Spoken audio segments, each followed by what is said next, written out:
오늘 우리에게 주신 하나님의 말씀은 요한복음 16장 16절 말씀입니다.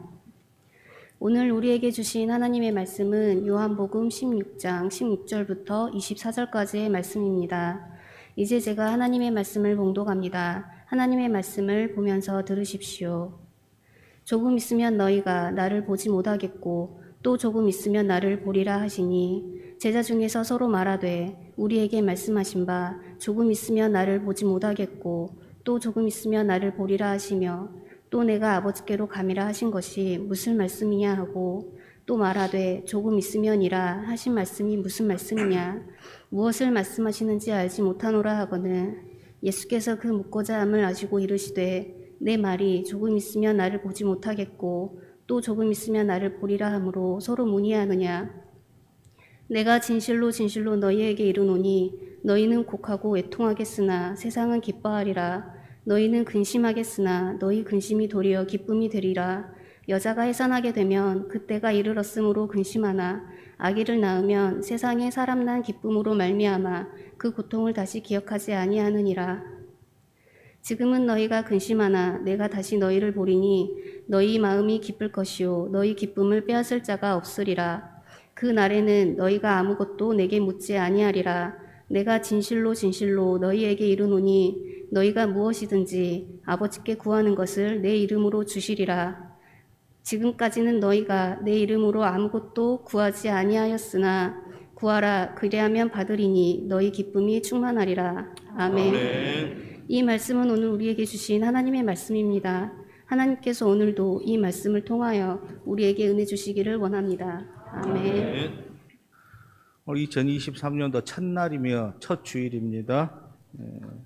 또한 예배를 위하여 또한 이 예배 자리에 나오신 성산의 가족 여러분들 주님의 이름으로 축복합니다. 아멘. 우리 말씀으로 들어가지요. 우리들의 인생, 우리 인생 기쁨과 즐거움만 있는 것이 아닙니다. 때로는 우리는 견디기 힘든 고통과 그 아픔을 경험할 때가 있습니다.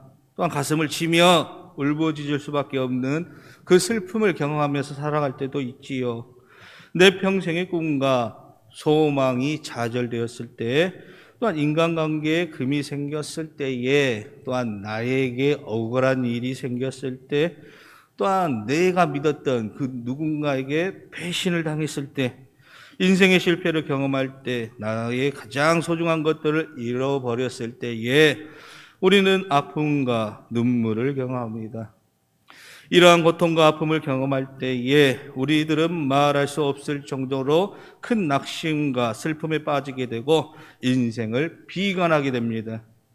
이처럼 우리는 어떤 계기를 통하여 발생된 일로 인하여 심한 낭패감이나 고통을 맛볼 수 있습니다. 그러나 마음먹기에 따라서는 도리어 그 일이 나의 기쁨이 되며 나의 감사의 조건이 되는 것을 또한 여러 번 경험해 보았을 겁니다. 오늘 우리는 이처럼 세상에서 가장 힘든 고통과 아픔을 경험한 그 한 분을 보게 됩니다. 그분은 바로 예수 그리스도이십니다. 예수님은 이 땅에서 사시면서 사람이 겪을 수 있는 모든 아픔과 고통과 슬픔을 경험하신 분이십니다. 그분은 가장 아끼던 제자에게 배신을 당하고 또한 가장 가까웠던 사람들에게 버림을 받았습니다. 억울한 누명을 뒤집어 쓰시고 세상에서 가장 잔인한 십자가 고통을 담당하셨습니다. 많은 사람들에게 억울하게 멸시를 당하시고 수치를 당하셨습니다. 그리고 그분과 상관이 없는 세상의 모든 죄를 담당하시고 십자가에서 하나님 앞에 버림을 받고 죽임을 당하셨습니다. 인간이 도저히 감당할 수 없는 큰 고통과 아픔, 그리고 슬픔을 당하신 그 예수님, 그러나 예수님은 이 고난과 아픔을 담당하게 받아들이시면서 이 큰 슬픔 앞에서 기뻐할 수 있음을 우리들에게 가르쳐 주셨습니다. 오늘 본문은 바로 세상의 모든 죄를 짊어지시고 십자가의 길로 걸어가시는 예수님이 당하실 죽음과 세상이 주는 고난과 아픔을 보고 슬퍼할 제자들에게 슬픔을 이기고 기뻐할 수 있음을 말씀하신 그 예수님의 약속이 기록되어 있습니다. 22절 말씀입니다. 지금은 너희가 근심하나 내가 다시 너희를 보리니 너희 마음이 기쁠 것이요 기쁨을 빼앗을 자가 없으리라. 아멘. 이제 얼마 후면 십자가의 길, 고난의 고통의 길을 걸어가셔야 하는 예수님께서 과연 무슨 이유 때문에 제자들에게 기뻐하라 하고 말씀하실 수 있는 것입니까? 인류의 모든 죄를 담당하시기 위해서 죽음의 길을 앞두고 어떻게 제자들에게 너희가 기뻐할 것이다 라고 약속의 말씀을 하실 수가 있는 것입니까? 어떻게 이러한 일이 가능하겠습니까? 예수님께서 기쁨을 약속하시고 제자들이 기뻐할 수 있는 이유, 그것은 우리 그리스도인들의 고난과 아픔, 고통과 슬픔에는 특별한 유익이 있기 때문입니다. 과연 무엇이 우리 그리스도인 하나님의 자녀들 슬픔 중에서 기뻐할 수 있는 이 특별한 이유는 무엇입니까? 말씀은 교훈합니다. 슬픔은 하나님의 섭리를 실현하기 때문입니다. 우리가 당하는 고난과 아픔은 우리를 슬프게 합니다. 예수님도 마찬가지이십니다. 예수님이 담당하셔야만 했던 그 십자가의 고난은 견디기 힘든 고통이자 슬픔이셨습니다. 얼마나 큰 고통이었는지 예수님께서는 겟세마네 동산에서 십자가의 고난을 생각하시며 내 영혼이 민망하여 죽게 되었다라고 고백하시기도 했습니다. 제자들에게도 예수님의 고난과 죽음은 말할 수 없는 큰 아픔과 슬픔이었습니다.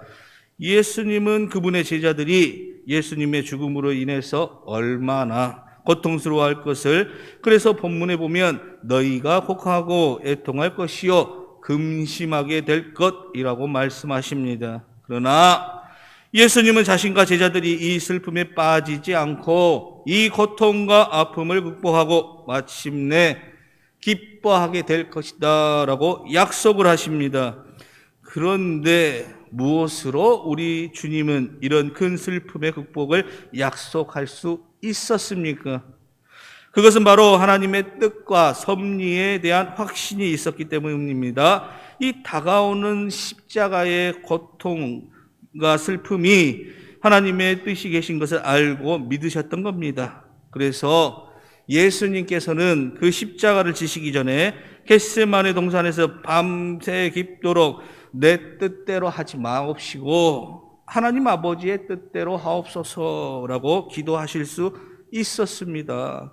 그리고 이런 십자가의 고난이 인류의 구원, 저와 여러분의 구원을 성취하실 것을 아셨기 때문에 그 십자가의 고난을 예수님께서는 기쁨으로 감당하실 수 있었습니다. 21절 말씀입니다. 여자가 해산하게 되면 그때가 이르렀으므로 근심하나 아기를 낳으면 세상에 사람 난 기쁨으로 말미암아 그 고통을 다시 기억하지 아니하느니라. 아멘. 아기를 가진 엄마가 고통을 견디는 이 비밀은 단 하나입니다. 우리 여기에 계신 우리 권사님들, 집사님들, 자녀들을 이렇게 낳았을 때 한번 생각해 보세요. 그 고통도에 있을 자신, 내 사랑하는 그 자녀의 탄생을 소망하고 기대하고 있는 거지요. 우리가 고난을 당할 때 우리를 가장 힘들게 하는 것, 이 고난의 의미와 끝을 알지 못할 때입니다. 이 고난의 의미와 마지막에 맺어질 아름다운 그 열매를 우리가 안다면 우리는 이 고난과 슬픔을 견딜 수가 있다라는 거지요. 마찬가지로 예수님께서는 그분이 담당하실 십자가의 그 고난이 지금 이 자리에 있을 저와 여러분의 죄를 사하시고 하나님의 자녀로 다시 태어나게 할 수 있음을 아셨기 때문에 기쁜 마음으로 그 고통을 담당해 내셨다라는 겁니다. 우리가 하나님의 주권을 믿는 그리스도인이라면 우리에게 의미 없는 고통은 없다고 믿어야 합니다. 성경은 이렇게 선포합니다. 로마서 8장 28절 말씀입니다. 우리가 알거니와 하나님을 사랑하는 자, 곧 그의 뜻대로 부르심을 입은 자들에게는 모든 것이 합력하여 선을 이루느니라. 아멘. 사랑하는 성도 여러분, 이 하나님의 약속의 말씀을 믿는 자라면 우리가 지금 겪고 있는 이 고통의 문제들, 또한 고난과 아픔과 슬픔의 수많은 사건들 뒤에는 바로 하나님의 선하신 섭리가 있는 것을 믿으셔야 합니다. 이 하나님의 약속, 그 하나님의 선하신 섭리를 믿고 신뢰하심으로 고난과 고통을 극복해 내시기 원합니다. 아픔과 슬픔을 감사함으로 견뎌내시기를 원합니다. 그리고 마침내 선하신 그 하나님께서 이 모든 것들을 하나 되게 하여 나에게 가장 좋은 것들로 허락하여 주실 줄 믿으셔야 합니다. 말씀은 교훈합니다. 슬픔은 그 하나님의 함께 하심을 더 경험할 수 있게 합니다. 이 땅에서의 우리 힘들게 하고 아프게 하는 많은 일들이 있습니다. 그런데 육신을 가지고 있는 우리들에게 있어서 그 중에서 가장 큰 아픔이 무엇이겠습니까? 바로 사랑하는 사람의 죽음일 겁니다. 그렇죠. 우리는 누구나 죽음 앞에 슬퍼할 수밖에 없습니다. 왜 우리가 죽음을 슬퍼합니까? 여러분들 결혼해서 남편과 또 아내와 30년, 40년, 50년, 반평생을 함께 이렇게 살아온 그 아내, 매일 눈 뜨면 함께 웃으며 같이 식사를 하며 지내왔던 그 아내, 그 남편이 죽었다라고 해보세요. 나를 떠났다라고 생각해 보세요. 얼마나 그 죽음에 대한 슬픔이 우리에게 덮쳐오겠습니까? 물론 죽음이 가지고 있는 육신적인 그 아픔과 고통도 우리에게 있어요. 하지만 더 큰 슬픔은 관계의 단절이지 않습니까? 이제는 못 보는구나. 나 함께 하지 않는구나. 사랑하는 사람들을 다시 볼 수 없다라는 겁니다. 만일 우리가 사랑하는 사람들을 다시 만날 수만 있다면 우리는 어느 정도 죽음의 슬픔을 극복해낼 수 있을 겁니다. 오늘 본문에서 예수님께서는 제자들에게 바로 그 약속을 하고 계십니다. 죽음이 마지막이 아니라는 것이죠. 우리는 다시 만날 수 있다라는 겁니다. 22절의 말씀입니다. 지금은 너희가 근심하나 내가 다시 너희를 보리니 너희 마음이 기쁠 것이요 그 기쁨을 빼앗을 자가 없으리라. 아멘. 예수님은 제자들에게 내가 다시 너희를 보리라 라고 말씀하십니다. 이제 곧 십자가상에서 죽임을 당하시나 이와 동시에 예수님은 자신의 부활의 사건도 함께 바라보고 계셨던 겁니다. 이 부활의 약속이야말로 우리 그리스도인들이 죽음과 고통을 극복하는 소망의 구원이 아닙니까? 그래서 우리 하나님의 자녀들은 세상 사람들처럼 죽음 앞에서 절망하지 않습니다. 이제 모든 것이 끝이다. 이제 다시는 못 만난다라는 게 아닙니다. 믿지 않는 사람들에게는 바로 죽음이 영원한 이별일지 모르겠지만 우리 믿는 자들에게는 죽음은 새로운 시작입니다. 그래서 우리 성도들은 죽음 앞에서 천국에서 다시 만나요 라고 인사할 수 있는 유일한 바로 존재들인 것이죠. 그러나 성경은 한 걸음 더 나아가서 이 땅을 살아가면서 고통과 어려움을 당하면서 슬픔 가운데 있는 그리스도인들에게 부활의 시간 전에도 찾아와 함께 하시겠다라는 하나님의 약속을 전달합니다. 단순히 죽어서 천국에 가야만 그 하나님을 만날 수 있고 우리 주님과 함께하는 것이 아니라는 거죠. 천국을 가기 전 이 땅에서 살아가는 동안에 하나님의 자녀들을 하나님께서는 친히 책임져 주시고 우리와 함께 하심으로 우리의 고통과 아픔을 이루어 주시고 슬픔을 만져주시는 분이 바로 주님이시라는 사실입니다. 그래서 우리는 하나님을 임마누엘의 하나님, 우리와 함께 하시는 하나님이라고 부르는 것이죠. 천국에서뿐만 아닙니다. 이 땅 가운데에서도 나와 함께 하시는 그 하나님, 나를 인도하시고 나의 모든 아픔과 고통을 이해하시고 품어주시는 그 하나님, 나의 인생을 책임져 주시는 그 하나님이 저와 여러분과 함께 하신다라는 거지요. 임마누엘의 하나님, 나와 함께 하신 하나님을 체험과 느끼는 것에 하나님의 임재하심의 경험이라고 말합니다. 많은 사람 그리스도인들이 오해하는 것 중 하나가 이 하나님의 함께 하심과 인지하심이 아주 특별할 때만 있다라고 여기는 겁니다. 산에 있는 기도원에 가서 며칠씩 금식하고 작정 기도를 해야만, 혹은 부흥회에 가서 뜨겁게 부르짖어야만, 혹은 내가 매우 거룩하게 살아야만 하나님의 임재하심을 경험할 수 있다라고 여기는 분들이 많이 있어요. 그래서 기도를 많이 하고 찬양을 뜨겁게 하고 눈물, 콧물 다 쏟아낼 때 마음이 뜨거워지고 흥분이 돼야지만이 하나님의 임재하심을 느꼈다라고 이야기를 하곤 합니다. 그러나 성경은 이렇게 선포합니다. 마태복음 28장 20절의 말씀입니다. 내가 너희에게 분부한 모든 것을 가르쳐 지키게 하라. 볼지어다 내가 세상 끝날까지 너희와 항상 함께 있으리라 하시니라.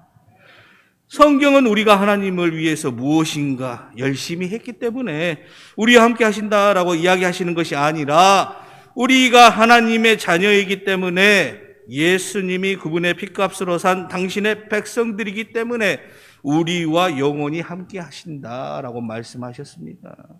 약속하셨습니다. 하나님의 함께하심, 인지하심은 우리의 뜨거운 감정의 반응이 아니라 우리 마음에 내주하시는 성령님의 함께하심입니다. 우리가 마음이 뜨겁고 콧물, 눈물 흘릴 때만 하나님이 나와 함께하시고 임재하시는 것이 아니라, 하나님의 거룩한 성전이 되는 우리, 성령님이 내주하시는 우리 자신이 있는 곳, 그곳이 바로 하나님이 함께하는 곳이고 하나님의 임재하시는 곳이라는 사실입니다. 즉 하나님은 당신의 사랑하는 백성들이 있는 곳 어디서라도 함께하고 계시다라는 것, 하나님은 언제나 어디서나 나와 함께하고 계신다라는 것 잊지 마세요. 올 한 해에도 우리가 첫 주 이 예배를 드리면서 또한 이 한 해 동안 계획을 세우셨을 것이고, 또한 이 한 해 동안 어떻게 이렇게 살 것인지 한번 이렇게 우리 준비하셨을 거예요. 기도로서 언제 어느 때이든지 그럼에도 나와 함께 하시는 그 하나님을 바라보시면서 올 한 해에도 우리의 믿음의 신앙 잘 지켜나가시기를 주님의 이름으로 축원합니다. 네.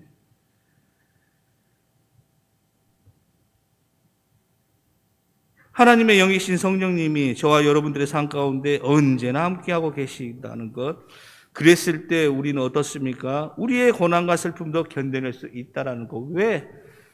늘 주님이 나와 함께 하시는데 우리가 어떤 두려움이나 걱정이 있겠습니까? 하나님이 나와 함께 하시는데. 33절의 말씀입니다. 이것을 너희에게 이르는 것은 너희로 내 안에서 평안을 누리게 하려 함이라. 세상에서는 너희가 환난을 당하나 담대하라. 내가 세상을 이겼노라.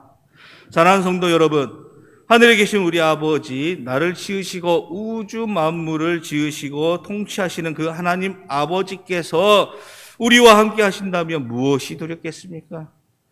우리가 고통과 아픔 가운데서 고난과 슬픔 속에서도 기뻐할 수 있는 그 이유는, 그것은 하나님이 저와 여러분들과 함께 하시기 때문임을 기억하시기 원합니다. 예. 말씀은 교훈합니다. 슬픔은 하나님의 응답을 강구하게 합니다.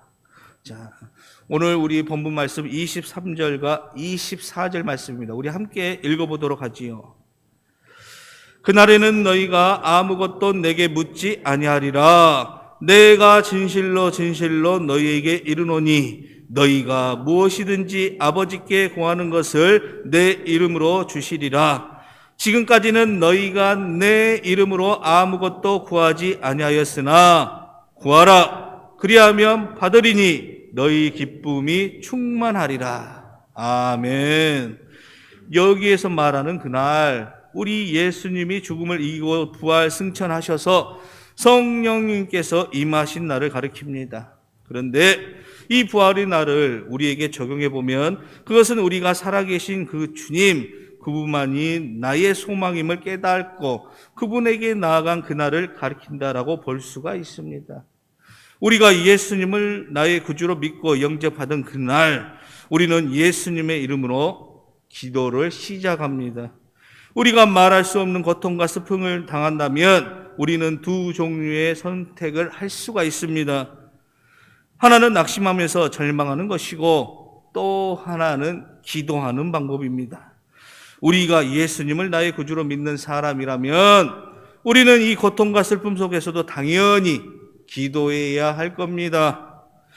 아일랜드의 이 청년이 결혼식을 하루 앞두고 사랑하는 이 약혼녀가 익사하는 이 사건이 일어났습니다. 그런 슬픔을 극복하지 못하고 절망의 늪에 빠지게 됩니다. 친구들과 주위 사람들의 권유에 따라서 이 청년은 아픔의 장소를 피하여 캐나다로 갔습니다. 그런데 그곳에서도 안주하기 전에 고향에 계신 어머니가 중병으로 죽음을 기다리고 있다라는 이 소식이 들려왔습니다. 그는 죽고 싶었습니다. 세상의 모든 불행이 한꺼번에 자기를 향하여 토네이도처럼 몰려오는 것 같았습니다. 그 청년은 힘없이 하나님 앞에 무릎을 꿇고 흐느끼며 부르짖었습니다. 하나님, 어머니의 병을 고쳐주세요. 평생을 하나님의 영광을 위해서 살아가겠습니다. 그 순간 하나님의 놀라운 위로와 평화가 그의 가슴 속 깊이 스며들었습니다. 이때 떠오른 영감의 고백 이후에 시험 걱정 모든 괴로움 없는 사람 누군가 부질없이 낙심하지 말고 기도드려 아뢰세. 우리 찬송가 369장 그 찬송이 되었습니다. 바로 이 청년이 바로 조지프 스크리븐입니다. 그리스도인도 때로는 기도를 잊어버리고 살 수가 있습니다. 우리 하나님 믿는다라고 하지만 우리 삶에서 이렇게 살다 보면 어느 순간에 그 하나님의 말씀을 잃어버리고 살 때도 있고요. 기도를 잃어버리고 살 때 있지 않습니까? 그러나 우리의 고통과 아픔 그리고 슬픔은 우리가 잃었던 기도를 다시 찾을 수 있게 합니다.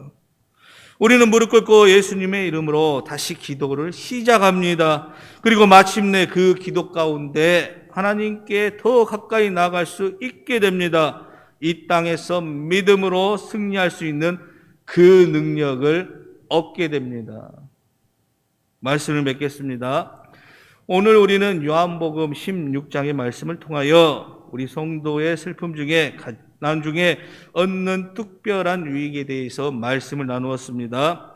사랑하는 성도 여러분, 우리가 고난을 통하여 더욱 하나님께 가까이 가고 하나님의 위로와 선하신 그 섭리를 경험할 수 있다면 그 고통과 아픔을 통하여 더욱 하나님의 함께하심과 임재하심을 느낄 수가 있다면 우리가 슬픔을 통하여 더욱 예수님의 이름으로 하나님 아버지께 우리가 기도하고 그분에게 세상을 믿음으로 이겨낼 수 있는 그 능력을 가질 수만 있다면 이 고난과 이 슬픔이 우리에게 기쁨이 될 수 있다는 것 아니겠습니까?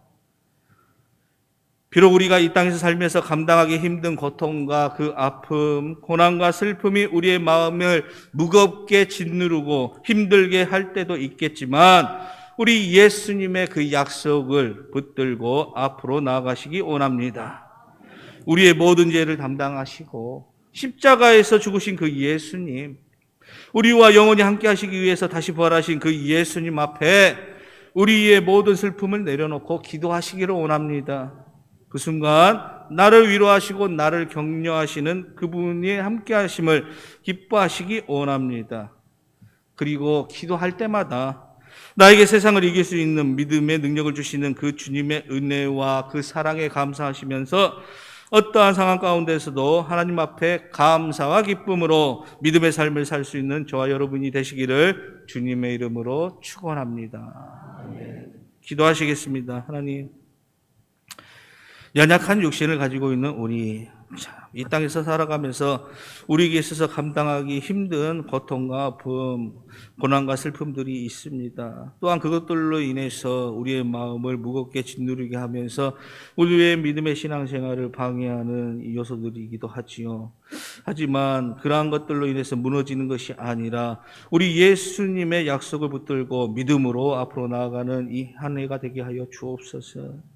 그로 말미암아 늘 우리의 삶 가운데에서 우리의 모든 죄를 담당하시고 십자가에서 죽으신 그 예수님을 바라보며 그 예수님을 믿고 의지하며 믿음의 신앙에서 이 삶을 잃어버리지 않고 살아갈 수 있는 저희 성산의 가족들이 되게 하여 주옵소서. 예수님의 이름으로 기도드립니다. 아멘.